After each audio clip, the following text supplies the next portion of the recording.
어머니, 제발 자식 발목 좀 잡지 마세요. 제가 암에 걸렸다고 말했을 때 장남 며느리가 제게 한 말입니다. 그런데 여러분, 제가 암에 걸린 건 사실 거짓말이었어요. 제 자식들을 시험하기 위한 70평생을 살아오면서 가장 뼈아프게 깨달은 진실을 오늘 여러분께 말씀드리려 합니다. 안녕하세요. 올해 70을 넘긴 할머니입니다. 60대까지만 해도 제 자신을 할머니라고 부르는 게 참 쓸쓸했는데, 이제는 할머니라고 말하지 않으면 오히려 어색한 나이가 됐네요. 거울을 볼 때마다 주름진 얼굴을 보면서도 이제는 담담하게 받아들이게 됩니다. 오늘은 70평생 살면서 얻은 뼈아픈 교훈을 여러분과 나누고자 합니다. 저는 늘 이렇게 생각하고 살았어요. 남편 복은 없지만 자식 복은 넘치는 팔자. 정말 그렇게 믿었습니다. 아침에 눈 뜨면 감사하고 밤에 잠들기 전에도 감사했죠. 내 자식들이 건강하고 착하고 똑똑하게 자라준다는 것에 대해서요. 저희 부부는 슬하에 아들 둘을 뒀어요. 남편은 둘째 준혁이가 막 초등학교에 입학했을 때 일하던 화학 공장에서 가스 노출 사고로 세상을 떠났습니다. 아직도 그날이 생생해요. 병원에서 달려온 전화 한 통에 모든 게 무너졌죠. 급하게 달려간 병원에서 남편의 마지막을 지켜보면서 저는 정신이 하나도 없었습니다. 참 성실하고 좋은 사람이었어요. 저한테는 든든한 남편, 아이들한테는 자랑스러운 아버지였는데 그 행복을 누릴 수 있었던 시간이 너무 짧았습니다. 결혼한 지 겨우 10년이었거든요. 남편 장례식 때 민수는 8살, 준혁이는 7살이었어요. 두 아이 모두 무슨 일인지 제대로 이해하지 못한 채 그저 엄마가 우니까 따라서 울고 주변 어른들이 심각한 표정을 짓고 있으니까 겁먹은 얼굴로 제 치맛자락만 붙잡고 있었죠. 남편을 잃었다는 슬픔을 느낄 새도 없이 전 혼자 힘으로 아들 둘을 키워야 했어요. 불안하긴 했지만 두렵진 않았습니다. 제가 두려워하면 아비일은 우리 아들들은 누굴 바라보고 누구에게 기대면서 살겠어요? 엄마인 제가 무너지면 이 집은 완전히 무너지는 거였습니다. 남편 장례를 치르고 며칠 후 저는 거울 앞에 섰어요. 그리고 제 자신에게 다짐했습니다. 울고 싶으면 아이들 안 보는 데서 울자.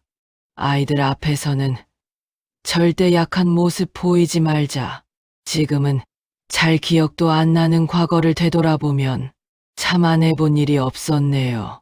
식당 주방일, 건물 청소일은 이골이 날 정도로 오래 했고, 공사 현장에서 인부들 밥 챙겨주는 일도 했습니다. 일당은 두둑했지만 몸은 정말 힘들었죠. 새벽 4시에 일어나서 밥을 짓고 밤 10시가 넘어서야 집에 돌아오는 날도 많았어요. 여름에는 땀범벅이 되고 겨울에는 손발이 얼어 터지는 게 일상이었습니다. 허리는 항상 아팠고 무릎도 시큰거렸죠. 그래도 병원 갈 시간도 돈도 아까워서 그냥 참고 살았어요. 하지만 쉬는 날도 없이 일할 수 있었던 건 집에서 저를 기다리는 아들들 때문이었어요. 조금이라도 편하게 하고 싶은 걸 누리면서 살 수 있는 환경을 만들어주고 싶었습니다. 퇴근하고 집에 돌아오면 민수가 동생 챙기면서 숙제도 같이 하고 있는 모습을 보곤 했어요. 그럴 때마다 가슴이 뭉클했죠. 이 녀석들 정말 기특하게 잘 크고 있구나. 내 자식들은 나처럼 배운 게 없어서 몸 아프게 일하는 사람이 되지 말아야 해. 위험한 곳에서 일하다 먼저 간 아버지. 그림자는 쫓지 말아야 해.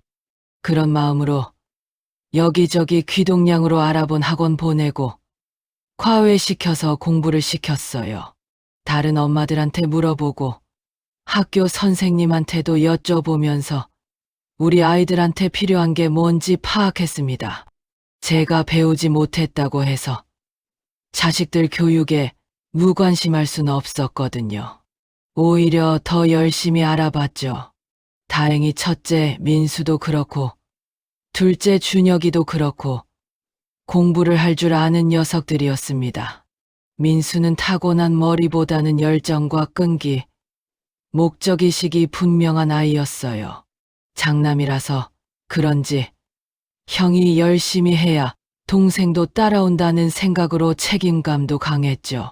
중학교 때는 새벽 5시에 일어나서 영어 단어 외우고 밤 12시까지 책상에 앉아있곤 했어요. 제가 너무 무리하지 마라 해도 엄마, 저 괜찮아요. 제가 성공해야 엄마도 편해지잖아요 하면서 웃던 모습이 아직도 눈에 선합니다. 준혁이는 형보다 리더십이나 열정은 약했을지 몰라도 타고난 머리가 참 좋았어요. 어려서부터 눈치도 빨라서 혼날 것 같으면 재빨리 애교 부리면서 빠져나가곤 했죠. 제가 크게 화낼 수도 없게 만들었어요. 엄마, 제가 설거지 할게요. 근데 엄마 오늘 왜 이렇게 예뻐요?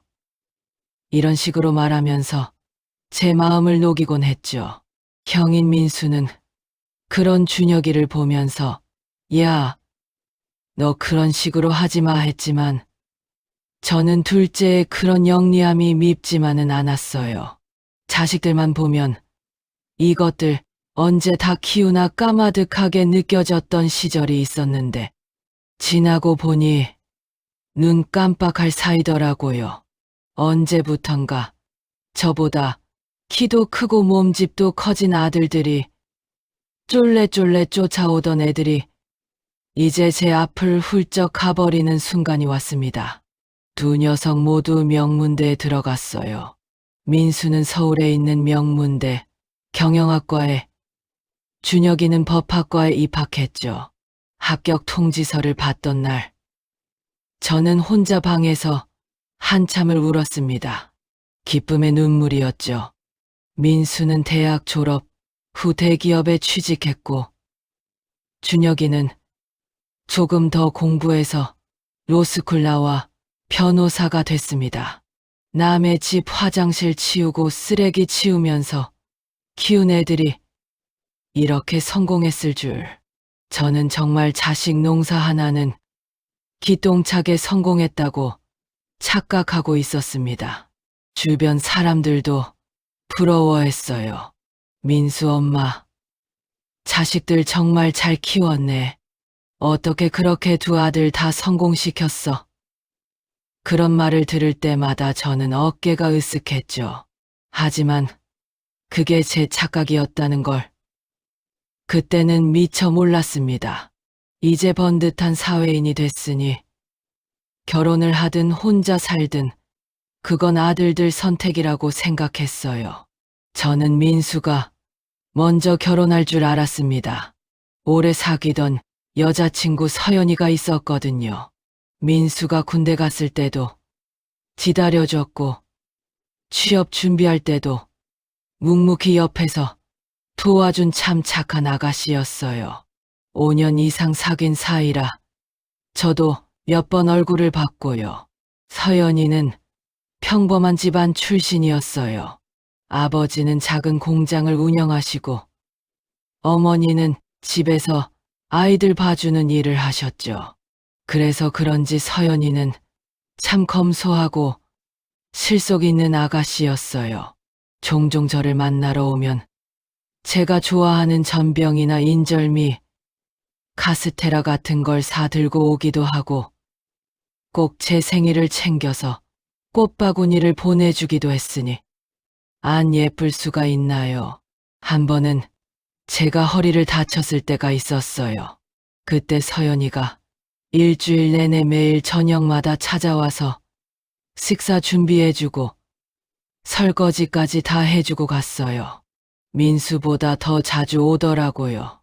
어머님, 제가 나중에 정말 며느리 되면 이것보다 훨씬 더 잘할 거예요. 지금은 연습이라고 생각하세요. 그렇게 웃으면서 말하던 게 아직도 기억나요. 당연히 서연이와 민수가 결혼할 거라고 생각했고, 저도 그 아가씨가 제 며느리가 된다면 정말 딸처럼 예뻐할 거라고 생각했는데, 그 두 사람의 결혼 소식은 평생 들을 수 없었습니다. 오히려 준혁이가 먼저 결혼 소식을 알려왔어요. 로펌에서 1년 차 경력 쌓을 때쯤 만난 아가씨가 있다고 했는데, 같은 곳에서 일하는 변호사라고 하더군요. 엄마, 제 짝을 만났어요. 준혁이가 전화로 그렇게 말할 때 목소리가 정말 행복해 보였어요. 좋아하면서 저한테 인사시키더니 바로 결혼 준비를 하겠다고 했습니다. 만나보니 아주 밝고 똑 부러진 게 인상이 참 좋았어요. 지혜라는 아가씨였는데 본인이 하는 일에 자부심과 열정이 있어 보였습니다. 처음 만났을 때 악수를 청하더니 어머님, 정말 뵙고 싶었어요. 준혁 씨한테 어머님 이야기 정말 많이 들었어요라고 하면서 환하게 웃는 거예요. 그 미소가 참 진심으로 느껴졌어요. 준혁이는 다음 해봄에 결혼식을 올렸어요. 결혼식장에서 준혁이가 지혜 손을 잡고 행복하게 웃는 모습을 보면서 저는 또 한 번 울컥했습니다. 아, 우리 둘째도 이제 다 컸구나. 좋은 사람 만나서 행복하게 살겠구나. 그리고 민수는 원래 사귀던 서연이와 헤어졌다는 소식을 알려왔어요. 동시에 바로 다른 아가씨와 만나기 시작하더군요. 준혁이 결혼식 날, 저는 당연히 민수가 서연이랑 같이 올 거라고 생각했는데 생전 처음 보는 아가씨를 데려오는 게 아니겠어요. 제가 한창 결혼식 손님들 맞이하면서 정신없이 인사하고 있는데 갑자기 민수가 나가더니 의문의 아가씨를 데려왔습니다. 엄마, 이 사람 지금 저랑 만나고 있는 사람이에요. 수진아, 인사드려. 안녕하세요. 황수진이라고 합니다. 그 아가씨는 명품 브랜드 옷에 화장도 진하게 하고 손톱도 길게 관리한 게 눈에 띄었어요. 서연이랑은 정반대 스타일이더라고요. 그래요. 반가워요. 저는 당황스러워서 제대로 된 말도 못하고 그냥 웃기만 했어요. 당장 서연이와 언제 헤어졌는지, 왜 헤어졌는지 물어보고 싶었지만 새로 사귄다는 사람 앞에서 꺼낼 순 없는 노릇이잖아요. 일단은 준혁이 결혼식이니 넘어갔죠. 그런데 마음 한구석이 계속 불편했어요. 서연이는 어떻게 된 거지? 5년이나 사귀었는데 그 후에 어떻게 된 일이냐고 물어도 민수는 별다른 대답을 안 하더군요. 그냥 오래 사귀어서 그런지 더 이상 마음이 예전 같지 않아서 헤어졌어요. 오래 사귄다고 다 결혼해요?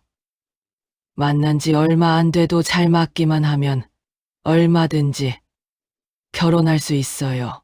그 말을 들으면서 저는 뭔가 석연치 않은 기분이 들었어요. 5년을 사귀었으면 서로 다 알 만큼 알았을 텐데 갑자기 마음이 식었다는 게 이해가 안 갔거든요. 말이 나왔으니 말인데 저 수진이랑 결혼할 거예요. 수진이가 정말 제 인생의 짝이라는 확신이 있어요. 아깝다고 해도 당사자가 아니라고 하는데 무슨 할 말이 있겠어요. 이미 헤어졌고 새롭게 결혼을 결심했다니 받아들여야죠. 얼마 안 가 민수는 수진이를 집으로 데려와 인사를 시켰습니다. 어머님은 한복 가게 운영하시다가 은퇴하셨고요. 아버님은 작은 회사 하나 운영하고 계세요. 자재 사업이요. 저는 아버지 회사에서 일하고 있긴 한데, 기혼 씨, 결혼하면 바로 그만두려고요. 수진이는 제 집에 처음 왔을 때부터 주변을 이리저리 둘러보더라고요. 마치 평가하듯이요. 그 모습이 조금 불편했지만 첫 만남이니까 그러려니 했습니다. 어머, 아깝지 않겠어요? 아버지 회사에서 일 배우는 건데 나중에 이어받을 수도 있잖아요. 그건 제가 할 게 아니라 기혼 씨가 할 일이죠. 안 그래도 결혼 전부터 아버지 따라 사업한다고 하는데 잘 됐죠. 순간 제 머릿속이 하얘졌어요. 민수가, 민수 너 사업을 한다고? 어머, 나 괜한 소리 했나요? 기혼 씨, 어머님한테 안 말했어요? 수진이가 놀란 척하면서 민수를 쳐다보는데 저한테는 그게 연기처럼 보였어요. 일부러 제가 모르는 걸 말한 것 같았거든요. 엄마, 저 지금 회사 그만두고 제 사업 한번 해보고 싶어서요. 이번에 장인어른 만나서 조언도 많이 구했어요. 몇 년 뒤면 저도 40인데 제가 해보고 싶은 거 한번 도전해봐야죠. 그렇게 어렵게 들어간, 남들이 들어가고 싶어서 안다라는 대기업을 그만두고 무슨 사업을 하겠다는 건지 이해가 안 갔죠. 민수야, 그 회사 들어가려고 내가 얼마나 노력했는지 잊었니? 대기업은 안정적이잖아. 사업은 위험하고, 엄마, 요즘은 그런 시대가 아니에요. 자기 사업해야 진짜 돈 벌어요. 회사 다니면 월급쟁이로 평생 살죠. 하지만 아들, 인생인데 아무리 걱정되고 불안해도 반대 한마디 하기가 조심스러웠어요. 아무리 생각해도 민수는 정말 제 짝을 찾아서 결혼하는 게 아니라 자재 사업하는 사돈, 집안의 후광에 현혹돼서 결혼하는 게 아닌가 싶더라고요. 그 생각은 나중에 준혁이가 꺼낸 이야기를 듣고 더 선명해졌습니다. 엄마, 예전에 형이 사귀던 사람 있잖아요. 서연이 누나. 그 누나가 나한테 연락 왔었어요. 형 결혼한다는 소식 들었다고. 언제 만난 여자랑 하는 거냐고 물어서 저도 정확하게는 잘 모른다고 했죠. 근데 느낌이 좀, 형이 혹시 바람핀 건 아니겠죠? 준혁이 말을 들으면서 가슴이 철렁 내려앉았어요. 그 누나가 전화로 울면서 말하더라고요. 자기는 형이 회사 다니는 동안에도 계속 응원했는데 갑자기 수진이라는 사람 만나고 나서부터 형이 달라졌다고. 결혼 이야기도 없이 갑자기 헤어지자고 했대요. 행여 이게 사실일 거라고 생각하고 싶지 않았습니다. 내가 키운 자식이 출세에 눈이 멀어서 오랜 시간 본인만을 바라보고 헌신한 여자를 버리고 배경 좋은 여자를 선택했다는 사실을 어떻게 믿을 수 있겠어요?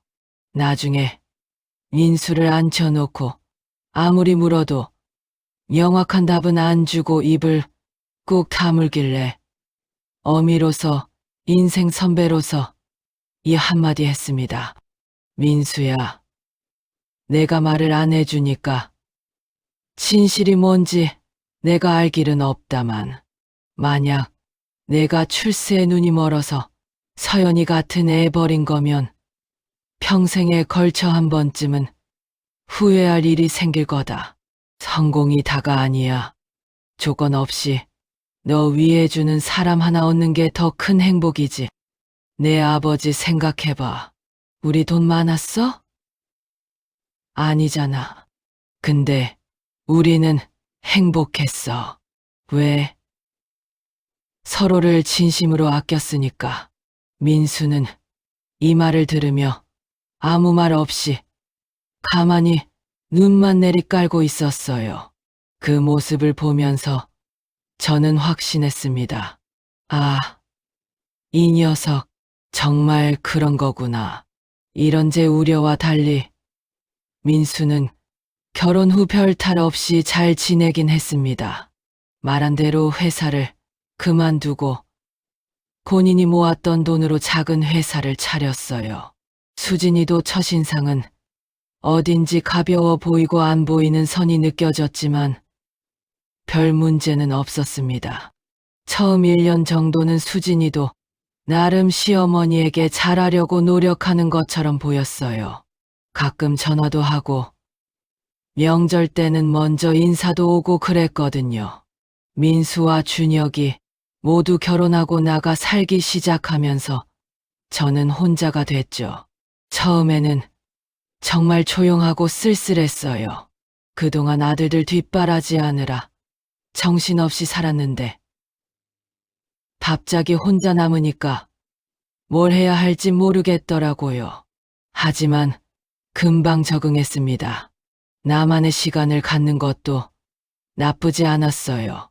아침에 일어나서 천천히 차 한잔하고 공원 산책도 하고 친구들 만나서 수다도 떨고 다행히 두 아들 모두 결혼하자마자 바로 임신해서 얼마 안 가 두 팔에 손주를 안을 수 있었습니다.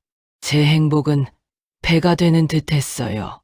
민수네 손주는 남자아이였고 준혁이네 손주는 여자아이였어요. 두 아이 다 너무 예뻤죠. 손주를 안았을 때 그 느낌, 아들들을 처음 안았을 때와는 또 다른 감동이었어요. 아, 이래서 사람들이 손주 사랑이 자식 사랑보다 더 하다고 하는구나. 제가 원하던 노후 생활이었습니다. 먹고 살 걱정 없이 주제에 맞게 생활하면서 가족과 좋은 시간을 보내고 손주가 자라는 모습을 보면서 예전에 느꼈던 기쁨을 다시 맛보는 그런 일상적인 행복 말이에요. 특히 준혁이 며느리 지혜가 생긴 후에는 없던 딸이 생긴 것 같기도 했어요. 사실 지혜는 학생 시절에 어머니를 여의어서 늘 어머니 뒷자리를 채우지 못해 외로웠다고 해요. 처음 제 집에 와서 인사했을 때부터 그 얘기를 했었고요. 저희 어머니는 제가 중학교 2학년 때 돌아가셨어요. 암이었어요. 그때부터 저는 늘 어머니가 보고 싶었어요. 친구들이 엄마랑 쇼핑 가고 엄마한테 고민 상담하는 거 보면 정말 부러웠거든요. 그 말을 들으면서 가슴이 아팠어요. 그 어린 나이에 어머니를 잃다니 이제 정말 저를 본인 어머니처럼 생각할 거예요.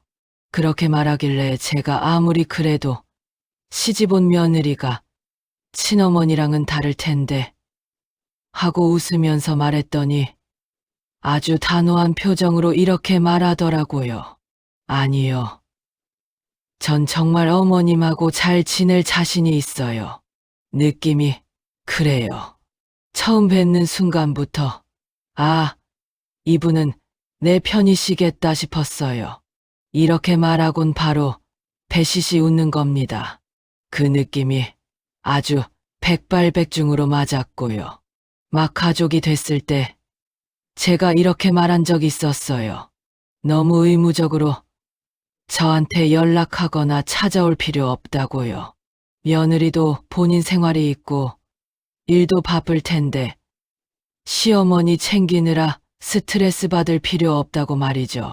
그랬더니 아무리 바빠도 한 달에 4번 이상은 저를 찾아오거나 만나서 어딜 가자는 거예요. 며느리로서 너무 무리하는 건 아닌가 싶어서 한 말이었는데 마음은 너무 예쁘지만 일하는 애가 얼마나 피곤하겠어요. 변호사라는 게 얼마나 스트레스 많은 직업인데.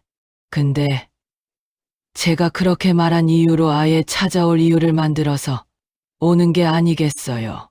어머님, 저 오늘 대박 케이스 하나 승소했어요. 이건 축하해야 돼요. 준혁 씨는 오늘 야근이라서 저랑 축하 좀 해주실 사람이 어머님밖에 없어요. 그날은 좋은 식당에 가서 맛있는 거 먹고 지혜가 케이스 이야기도 신나게 해주고 정말 즐거운 시간을 보냈어요. 어머니, 저번에 가져다 주신 오이소박이랑 파김치 다 먹었어요. 오늘 더 가져가려고 들렀어요. 그 김에 어머님이랑 밥 먹고 가려고요. 저 의뢰인 한 분한테 박물관 관람권 얻었는데 어머님 같이 가실래요? 준혁이는 영 이런 데 관심이 없어서 갈 사람도 없네요. 어머님이 예술의 초예가 깊으시니까 아들 대신 같이 가주세요. 사실 제가 예술의 초예가 깊은 것도 아닌데 지혜는 그렇게 말하면서 저를 기분 좋게 만들어줬어요. 나중에는 정말 애쓰는 게 보여서 안 그래도 일하느라 머리 터질 텐데 뭐 하나씩 생각해 오지 말고 그냥 아무 이유 없이 와도 된다고 말했습니다. 그 후로는 정말 심심하면 찾아왔고요. 가끔은 그냥 제 집에 와서 소파에 누워서 어머님, 저 오늘 너무 피곤해요. 그냥 여기서 좀 쉴게요. 하면서 낮잠 자고 가기도 했어요. 그럴 때 저는 조용히 입을 덮어주고 깨면 먹으라고 과일도 깎아놓고 그랬죠. 참 그 모습이 사랑스럽기도 했고 안쓰럽기도 했어요. 어렸을 때 못 해본 걸 지금에서야 하면서 즐거워하는 모습에 가슴이 아리더라고요. 돌아가신 어머니와 얼마나 시간을 보내고 함께 웃고 싶었을까. 그런 생각을 하며 더욱 잘해주려고 노력했습니다. 제가 그렇게 살가운 성격은 아닌데 지혜 옆에만 있으면 이상하게 긴장이 풀리기도 했어요. 마치 친딸이랑 있는 것처럼 편안했죠. 하지만 이런 평화로운 시간은 얼마 가지 않았습니다. 민수 손주가 막 2살이 되어갈 무렵 제 평화로운 일상이 점점 흔들리는 게 느껴졌어요. 그 시작은 오히려 좋은 소식이었습니다. 민수가 혼자 시작한 사업은 예상보다 결과가 부진했는데 그래도 혼자 뭐든 시작하겠다는 모습을 좋게 본 건지 장인어른께서 손을 내밀어 주신 거예요. 본인이 하는 자재 사업 말고 곁다리로 시작한 다른 사업 대표 자리에 인수를 앉히겠다는 거였습니다. 이건 민수한테 직접 들은 게 아니라 법률 자문 때문에 먼저 이 소식을 들은 준혁이가 저한테 전해줬어요. 엄마, 형이 장인어른 회사 대표 된대요. 근데 좀 이상한 게 형이 엄청 좋아하더라고요. 마치 본인이 능력으로 된 것처럼 기쁘긴 하더군요. 이게 민수가 바라던 거였고 결국 이루어졌으니 부모로서 축하를 했죠. 민수야, 축하한다. 대표 자리 쉽지 않을 텐데 열심히 해라. 엄마, 걱정 마세요. 제가 잘할 수 있어요. 이제 곧 엄마도 편하게 해드릴 수 있을 것 같아요. 그때 민수 목소리에는 자신감이 넘쳤어요.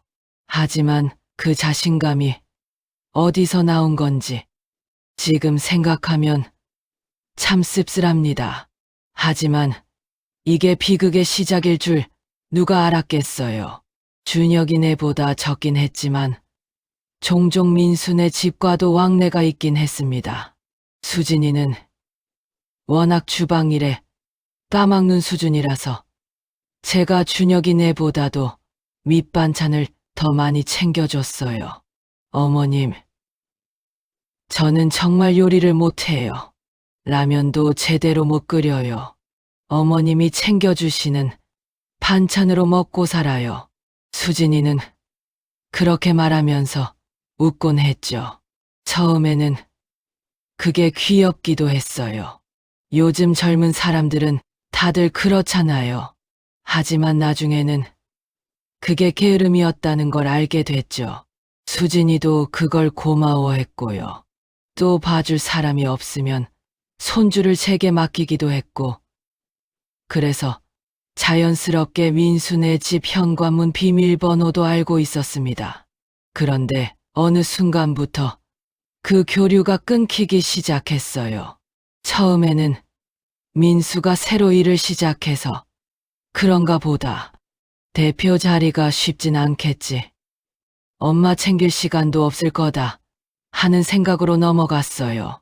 전화를 하면 부재중으로 넘어가기 일쑤였고 문자에는 답장도 없었지만 그러려니 했습니다.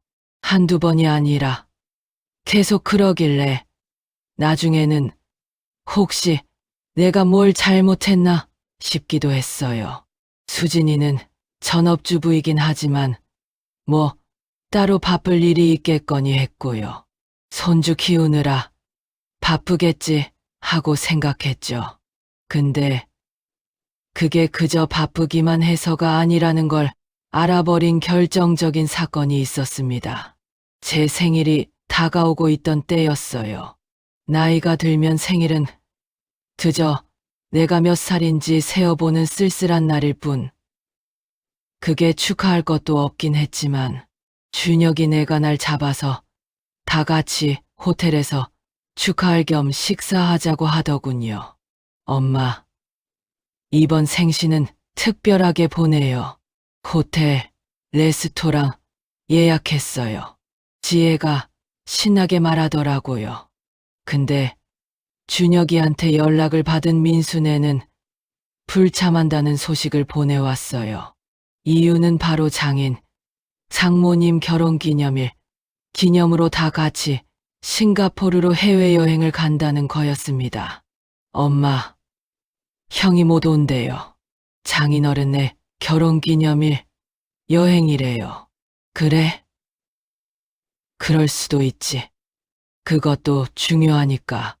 솔직히 서운한 마음이 하나도 없다고 한다면 거짓말이겠죠. 가슴 한구석이 싸늘해지는 기분이었어요. 하지만 제 생일은 매년 챙겼었고 사돈네 결혼 기념 여행은 매년 오는 게 아니니까 그럴 수 있다고 생각했어요. 또 민수가 본인이 원하는 성공을 거둔 데는 사돈어른의 영향력이 전부였으니 인수네가 빠질 수 없기도 했겠죠. 괜찮아. 준혁아, 우리끼리 맛있는 거 먹자. 그렇게 말했지만 마음은 편치 않았어요. 문제는 그 후였습니다. 제 생일 당일에도 또 민수네가 여행 다녀온 후에도 연락 한 번이 없는 거예요. 그래도 생일 당일에는 축하 메시지 한 번은 남기겠지 했는데 감감무 소식이고 여행 갔었으니 정신없었나 보다 해서 기다렸는데 그 후에도 아무 소식이 없는 거예요. 일주일이 지나도 2주가 지나도 연락이 없었어요. 여행 갔으니 작은 거라도 내 생일 축하한다고 사와서 늦게라도 생신 축하드린다 말을 들을 줄 알았는데 제가 너무 많은 걸 바란 건가요? 며칠 후에 집에 찾아온 준혁이네와 밥을 먹으면서 가볍게 반주를 했는데 그때 불현듯 민수한테 먼저 전화를 해야겠다는 생각이 들더군요. 취하진 않았어요. 그냥 먼저 전화하면 그동안 계속 제 연락을 무시하고 제 생일도 모른 척한 이유를 알 수 있지 않을까 했어요. 여보세요. 민수야, 너 집이니? 네, 어머니. 그런데요. 이 밤에 왜 갑자기 전화를 하셨어요? 무슨 일 있어요? 목소리부터 귀찮다는 게 느껴졌어요. 예전에는 제 전화를 받으면 엄마 하고 반갑게 인사했었는데, 아니, 내가 여행 갔다 와서 별다른 연락도 없길래 했어. 잘 다녀왔니? 아, 네, 잘 다녀왔죠. 갔다 와서 바빠서 연락을 못했어요. 그때 휴대폰 너머로 수진이 목소리가 희미하게 들리는 게 아니겠어요. 누구야? 어머님이야. 왜 연락 안 했냐고? 뭐야, 뭐 맡겨놓으셨대? 순간 아주 불만이 덕지덕지 묻은 목소리와 내용의 말문이 턱 막혔습니다. 수진이 목소리에는 짜증이 가득했어요. 마치 제가 무슨 잘못이라도 한 것처럼. 수진이 같이 있니? 수진아, 걔가 지금 나한테 하는 말이야?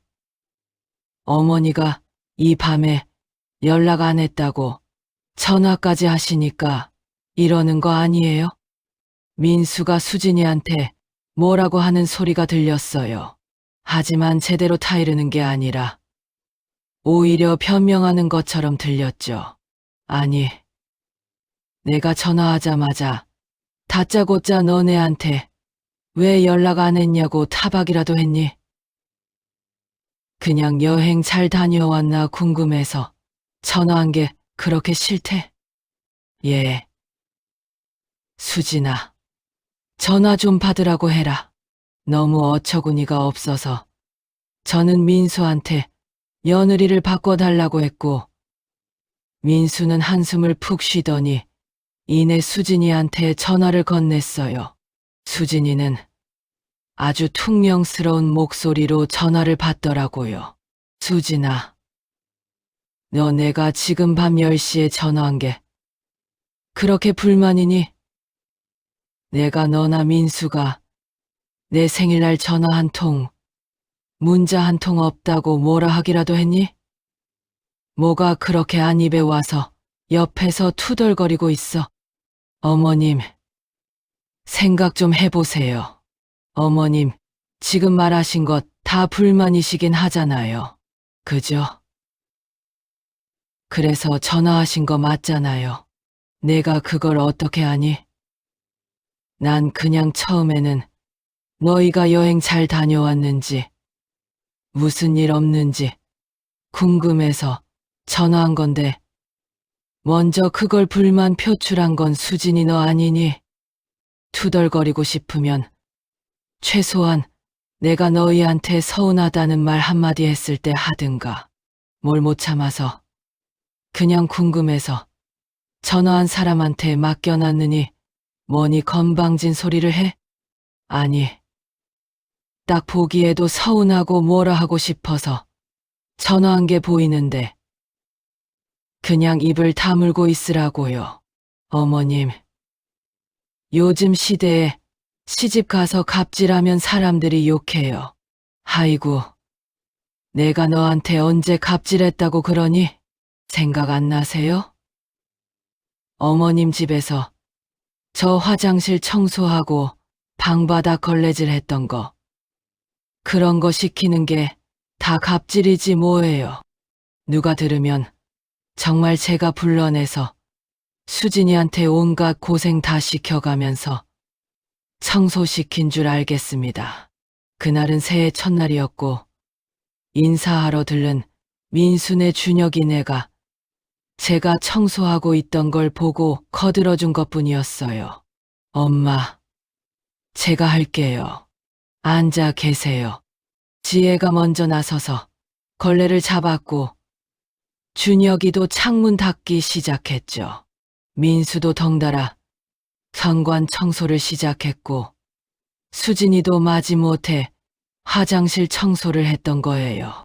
수진이뿐만 아니라 다른 애들도 다 청소를 했고, 심지어 수진이는 바쁘다고 다 끝내고 가지도 않아서 제가 이어서 다시 청소를 해야 했고요. 어머니, 저희 약속 시간이 있어서요. 먼저 갈게요. 수진이는 그렇게 말하고는 민수 손을 잡아 끌고 나갔어요. 준혁이네는 끝까지 남아서 다 마무리하고 갔는데 말이죠. 근데 그게 아직까지 억울하고 분해서 부들부들 떠는 목소리를 듣고 있자니 헛웃음이 다 나오더군요. 아, 그게 그렇게 억울했니? 다른 식구들도 다 같이 청소하는데 바쁘다고 하다 말고 먼저 가서 내가 그게 그렇게 서러웠어. 그래, 나중에 무슨 원망을 들을지 모르니까 이제 너한테 이쑤시개 하나 집어달란 부탁도 하면 안 되겠다. 안 그러시니? 저 어머님하고 이렇게 언쟁하고 싶어서 전화 받은 거 아니에요. 앞으로 괜히 연락이나 어머님 댁에 가는 문제로 스트레스 안 주셨으면 좋겠네요. 불리하니까 바로 말 돌려서 마치 본인이 이 일의 피해자인 것처럼 말하는 수진이의 말을 듣자마자 저 또한 괜히 시간 낭비, 감정 낭비하고 싶지 않아 바로 끊었습니다. 전화를 끊고 나니 손이 떨리더라고요. 화가 나서가 아니라 허망해서요. 옆에서 모든 통화 내용을 듣던 준혁이네도 어이없어 하더군요. 엄마, 형수님 원래 저렇게 말씀하세요? 지혜가 놀란 표정으로 물었어요. 아니, 처음 보는구나. 저렇게까지 말할 줄은. 진짜 살다 제 딸뻘 되는 애한테 별 이야기를 다 들었습니다. 그 후로도 수진이는 작정한 것처럼 굴더군요. 본인한테 필요 없을 때는 시어머니에게도 남처럼 굴었습니다. 그날 통화했던 건 별다른 대화 없이 없던 일처럼 그냥저냥 넘어갔는데 민수한테 전화해서 그날 일 때문에 수진이랑 대화 좀 해봐라 했더니 엄마, 그냥 넘어가요. 수진이도 스트레스 많이 받고 있어요 하더라고요. 스트레스. 전업주부가 무슨 스트레스를 그렇게 받아? 하루는 손주를 봐달라는 말을 듣고 가서 봐준 날이 있었어요. 어머님, 오늘 친구 만나는 약속이 있어서요. 애 좀 봐주실 수 있으세요? 그래, 가거라. 내가 볼게. 수진이는 외출을 하고 저는 남아서 손주를 재우고 차 한잔하기 위해 주방으로 갔죠. 물이 끓는 동안 널따란 주방을 이리저리 살펴봤어요. 아무 생각 없이 냉장고를 열었는데 이럴 수가. 제가 한 달도 전에 보낸 반찬통이 마치 뚜껑 한 번 열리지 않은 채로 그대로 냉장고 구석에 박혀 있는 게 아니겠어요. 멸치볶음, 속과리고추에 뽀얀 곰팡이를 확인했을 때 이 반찬이 얼마 동안 방치됐었는지 알 수 있었네요. 뚜껑을 열어보니 냄새가 코를 찔렀어요. 내가 정성 들여 만든 반찬을 이렇게.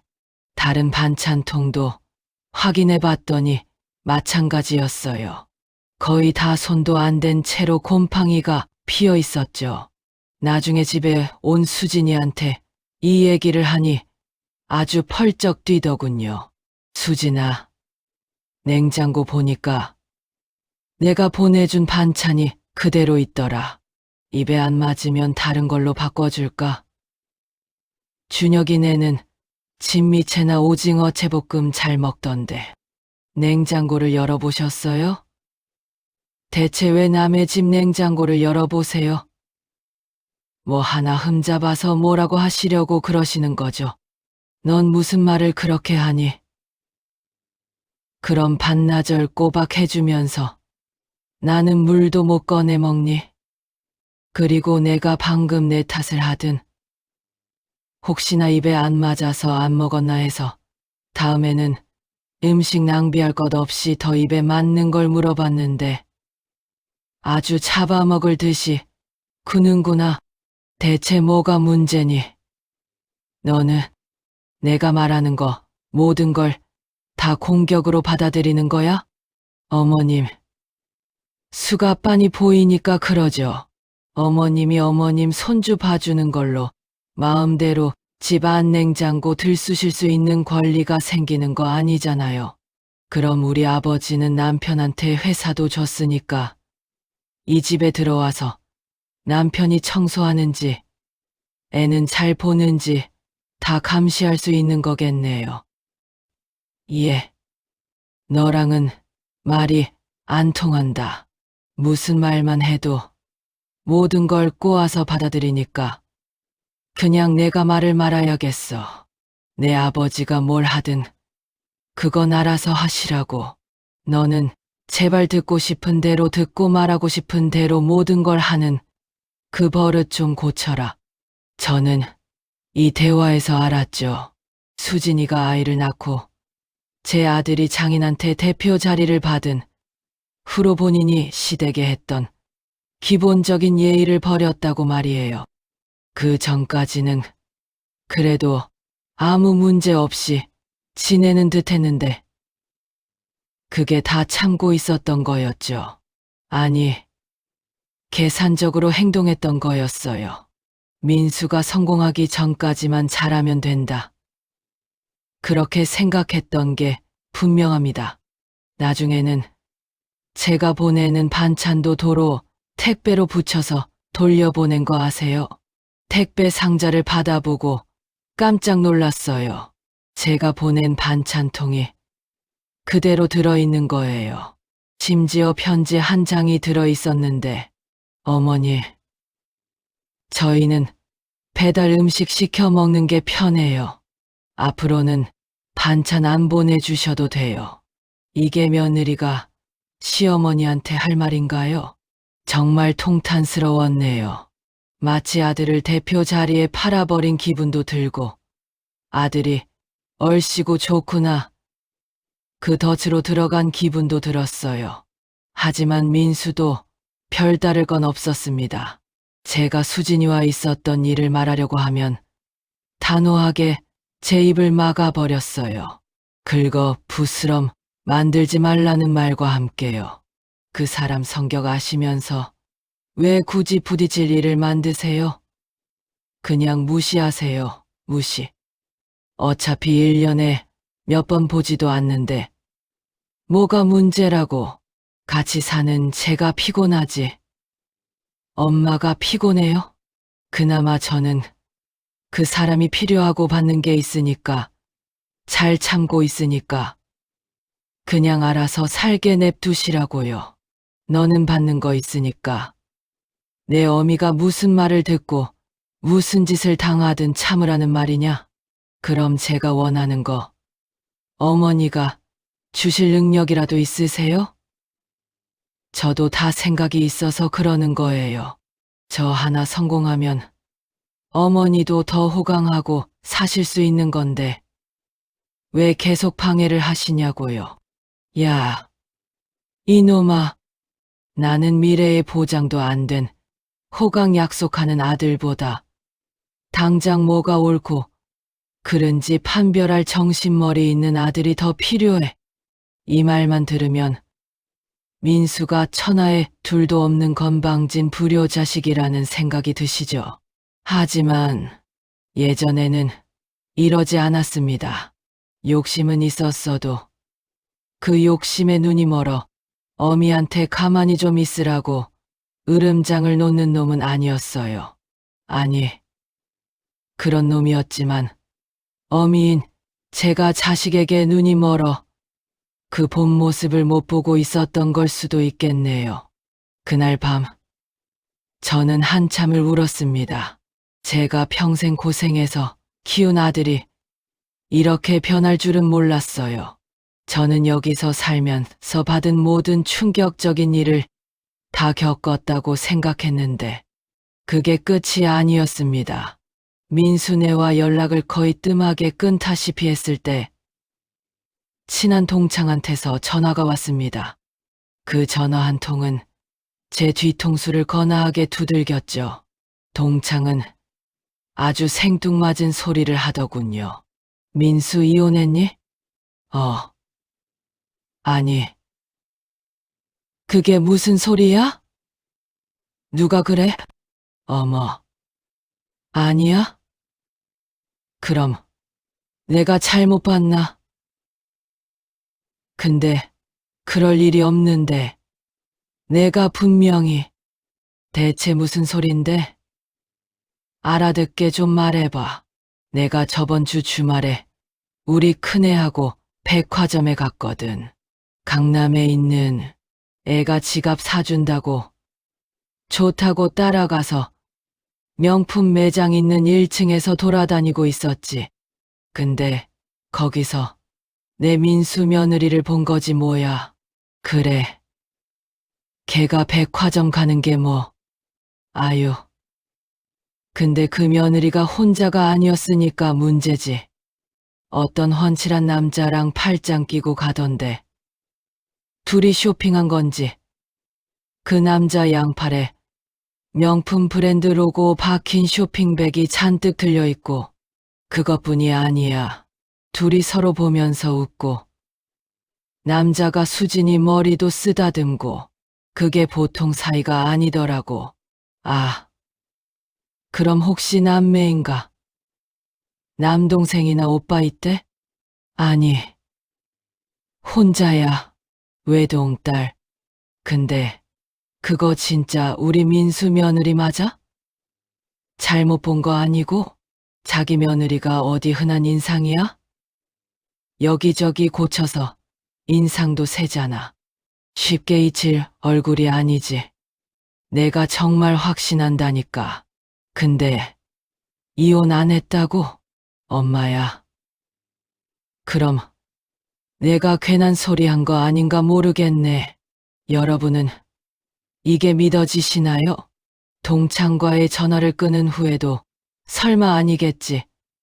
사촌은 아닐까 하는 생각을 계속했지만 동시에 뒷골이 뻐근해지면서 모든 것에 초월한 기분도 들더라고요. 아무리 부부 사이 일은 당사자들끼리 해결해야 한다지만 혹시 이 일이 사실이고 민수가 모르고 있다면 어떻게 해야 할지 감당이 안 되는 거예요. 며칠 동안 고민했어요. 이걸 민수한테 말해야 하나, 말아야 하나. 당장 준혁이한테 상의를 한다면 혹시 형한테 바로 달려갈까 싶어서 저는 이 복잡한 속을 준혁이 며느리 지혜한테 털어놨죠. 오랜만에 둘이서 밥 먹자고 집으로 부른 후에 있었던 일을 말하니까 지혜가 한동안 사려 깊게 고민하는 듯 했습니다. 어머니, 이거 진짜 심각한 문제인 것 같아요. 그리고 명쾌하게 말하더군요. 어머님, 일단 확실하게 정말 형수님이 바람을 피우는지 아닌지 알아보는 게 우선이에요. 아무리 남녀 관계는 건드리지 말라고 하지만 가족 일인데 어떻게 건너 불구경을 해요. 근데 바람인지 아닌지 알아도 민수 오빠가 헤어진다고 할까요? 장인어른 등에 업고 사장된 지 얼마 되지도 않았는데 듣고 나서 어떻게 할지는 아주버님이 결정하는 거고 일단 어머님께서는 이미 이렇게 알게 된 거 가만히 있을 수 있으세요? 아니, 못 잊지. 내 말이 맞다. 일단 제가 로펌에서 일할 때 자주 찾는 흥신소에 먼저 말해둘게요. 만약 정말이라면 증거가 더 잡히겠죠. 그게 나오면 어머님께서 아주버님께 말을 하실지 아니면 그냥 언젠가 밝혀지게 냅둘 것인지 선택하세요. 근데 제 생각에는 어머니, 아주버님도 알 권리가 있고 또 회사 그게 뭐라고 인간으로서 남편으로서 최소한의 존엄성을 포기하겠어요. 가만히 생각해보니 저도 지혜 의견에 동의를 했어요. 만약에 민수가 대표 자리에 앉으면서 잊고 있었던 최소한의 자존심이 있다면 본인 아내의 실체를 알고 옳은 선택을 하겠죠. 저는 그렇게 지혜의 도움으로 불륜 의혹이 대두된 수진이 뒷조사를 시작했습니다. 기다리는 시간이 참 영원처럼 느껴지고 한편으로는 아예 불륜이 맞아서 갈라서길 바라면서도 또 한편으로는 그냥 추측에 불과해서 민수가 상처 안 받고 둘이서 지지고 볶고 살길 바랐어요. 한마디로 복잡했습니다. 밤마다 잠을 설쳤어요. 그리고 3주 뒤에 이 복잡한 심정을 단번에 정리할 결과를 받아야 했네요. 지혜가 의뢰했던 흥신소에서 받은 결과물을 들고 제 집에 나타났을 때 이미 지혜 표정에서 어떤 결과가 나왔는지 알 수 있었어요. 어머니, 일단 결과는 이렇게 나왔으니까 내용은 저는 안 보셨으면 좋겠어요. 들으시는 거랑 직접 보는 거랑 받으실 충격이 다르실 거예요. 아니다.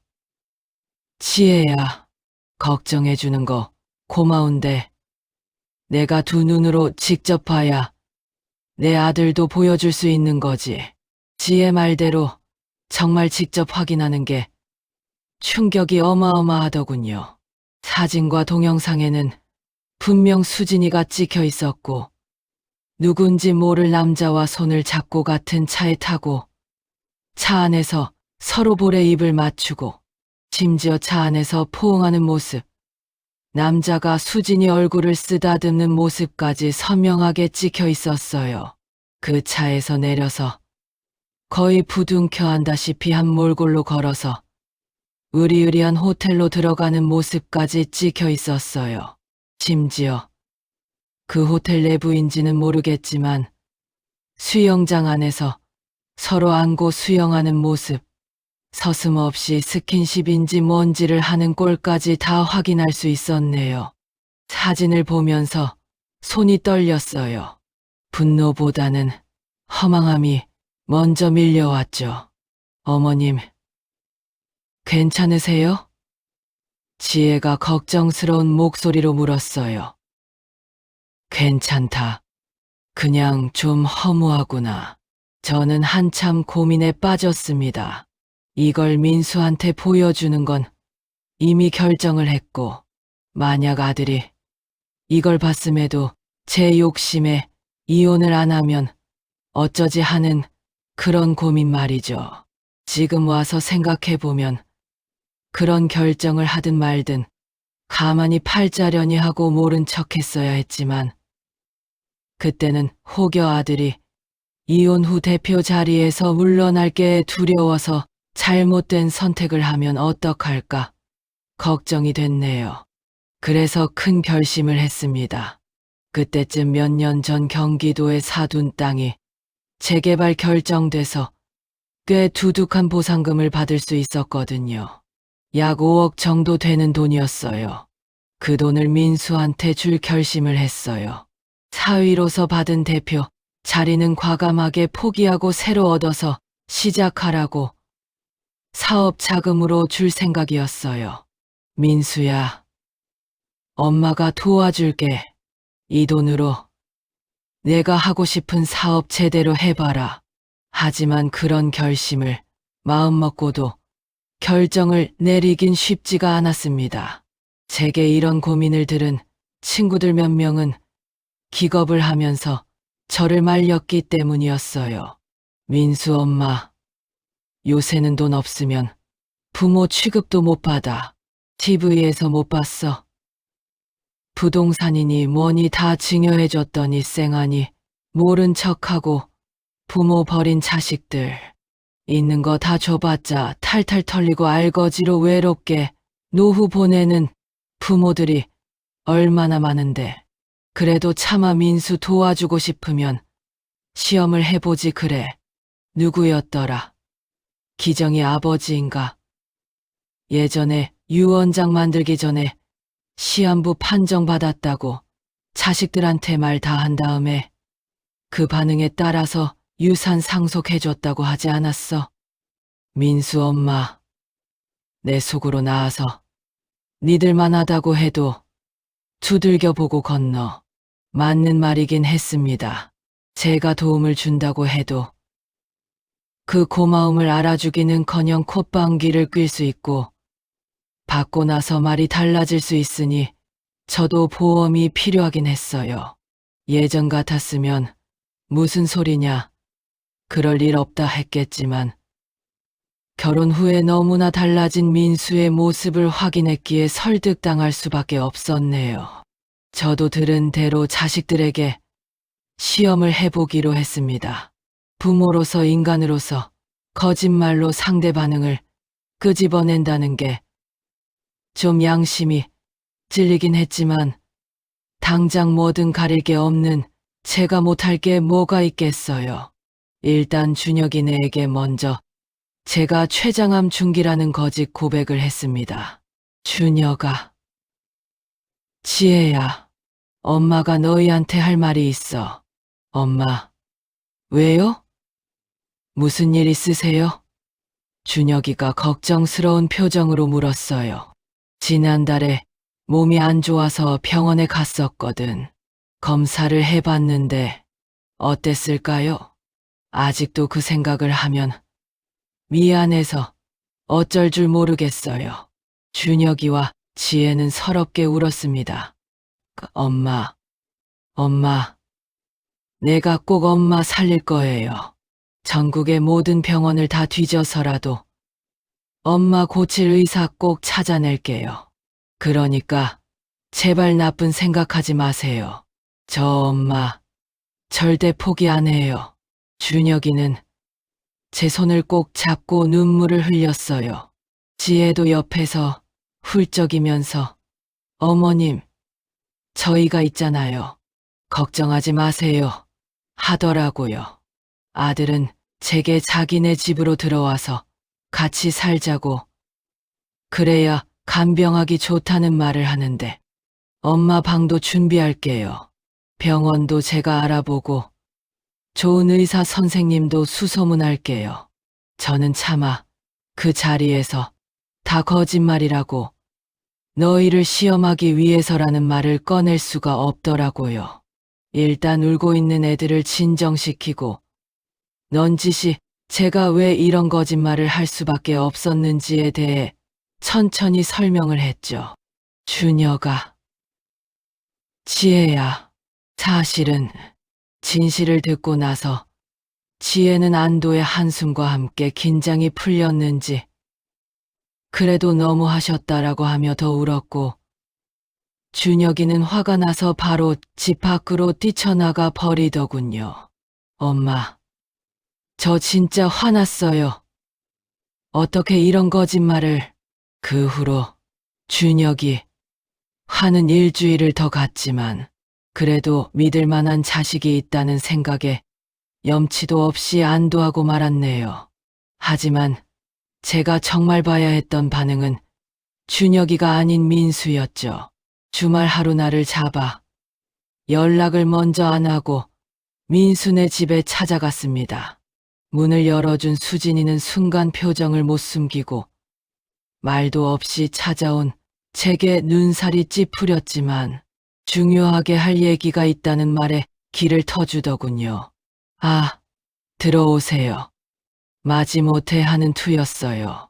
집 안으로 들어가니 손주는 방에 있는지 안 보이고 민수는 거실 소파에 앉아 TV를 보고 있었죠.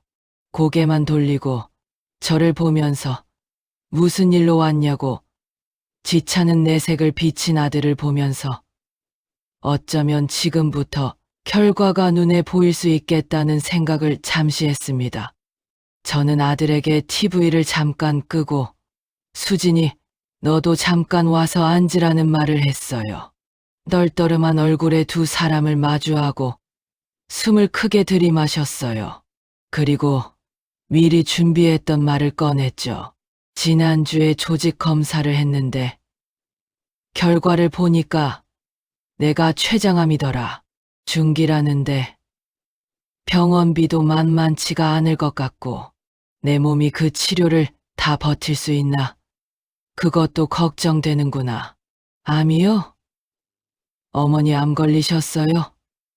민수가 놀란 표정을 지었지만 그 놀람이 진심인지 아닌지 저는 알 수 없었어요. 그래. 그냥 몸이 좀 안 좋은 줄 알았는데 이상하게 살이 빠져서 가보니 그렇다더라. 준혁이네는 아직 몰라. 그래도 내가 맞이라서 일단 먼저 말해야 될 것 같아서 이렇게 왔어. 갑자기 암이라고요? 어머니, 지금 이 시기가 저한테 얼마나 중요한지 모르세요? 이 말을 듣는 순간 저는 모든 걸 알았어요. 그게 무슨 말이니? 저 지금 대표 맡은 지 2년도 안 됐어요. 별다른 성과 크게 낸 것도 없는데 어머니 아픈 거 신경 쓰느라 일이 지장 가면 저 어떻게 하라고 갑자기 이런 폭탄 선언을 하세요? 넌 지금 그걸 말이라고 하니? 내가 폭탄 선언을 하고 싶어서 했겠어? 아니, 당장 그렇게 급한 거 아니면 잠깐 어머니만 알고 계시거나 준혁이한테 가셨으면 됐잖아요. 그러게, 어머님, 왜 저희한테 먼저 오셨어요? 준혁이네도 명색이 변호사 부부인데 돈 잘 벌 거 아니에요. 혹시 지금 저만 놀고 있다고 저한테 간병 부탁하려고 하시는 건 아니죠? 이 사람, 어머니 간병 못해요. 평생 굳은 일 한번 해본 적 없는데 어떻게 간병을, 지금 내 입에서 간병에 간, 자 한 번이라도 튀어나온 적 있니? 왜 지레 겁먹어서 헛소리들이야?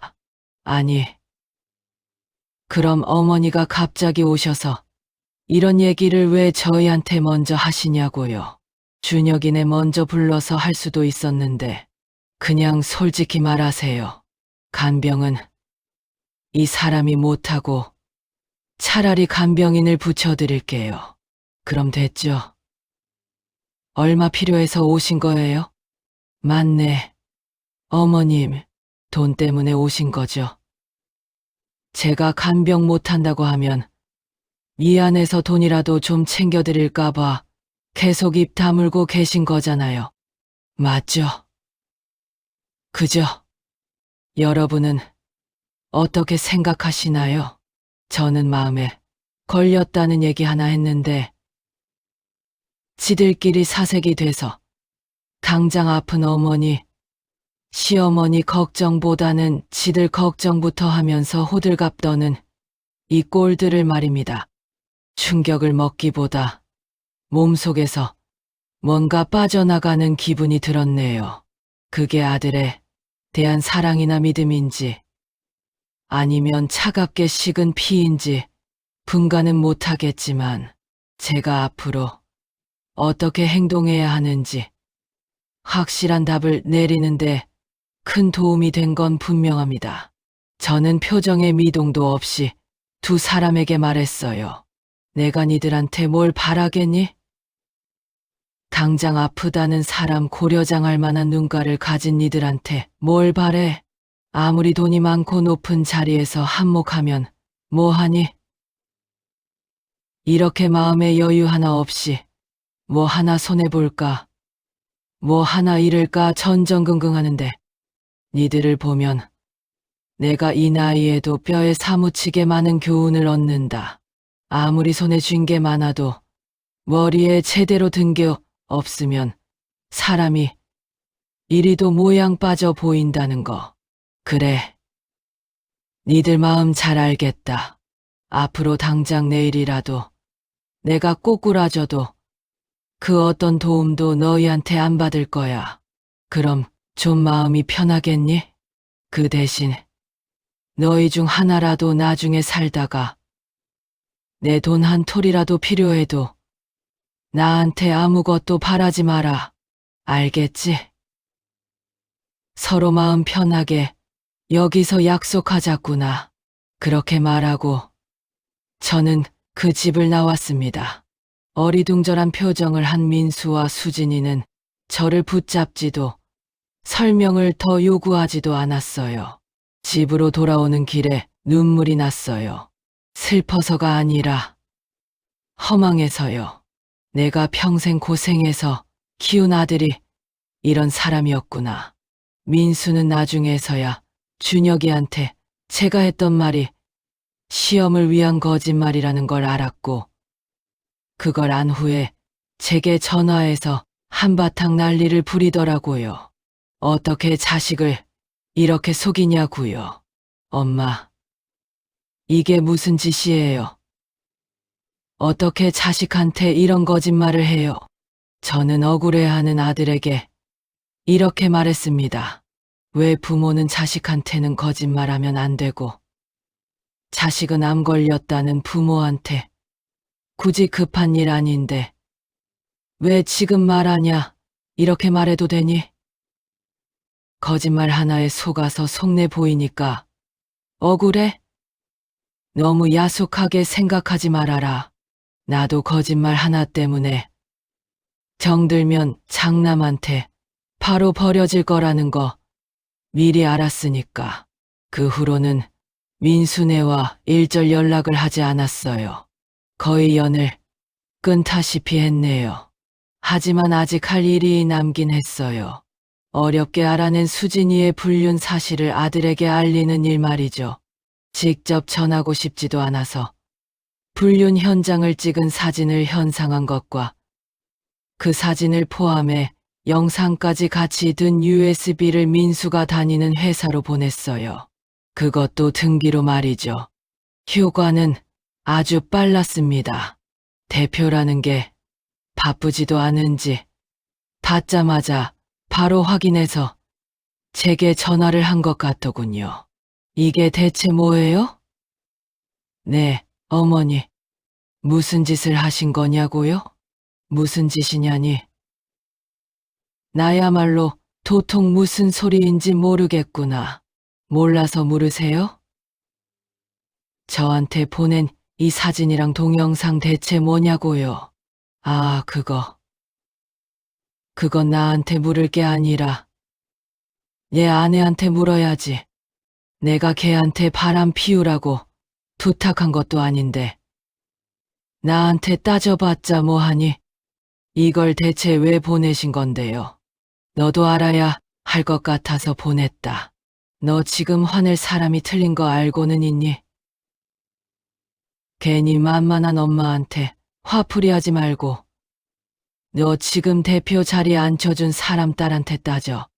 그 사진 속고를 보고도 계속 같이 살고 싶으면 알아서 하든가. 그 대신 어디 가서 내 아들이라고 하지 마라. 나는 제 능력도 안 되면서 출세에 눈이 멀어 자존심 다 버려가면서 눈 감고 사는 아들 키운 적 없으니까 정신 차리기 전까지는 제발 연락 좀 안 했으면 좋겠구나. 그게 민수와의 마지막 통화였어요.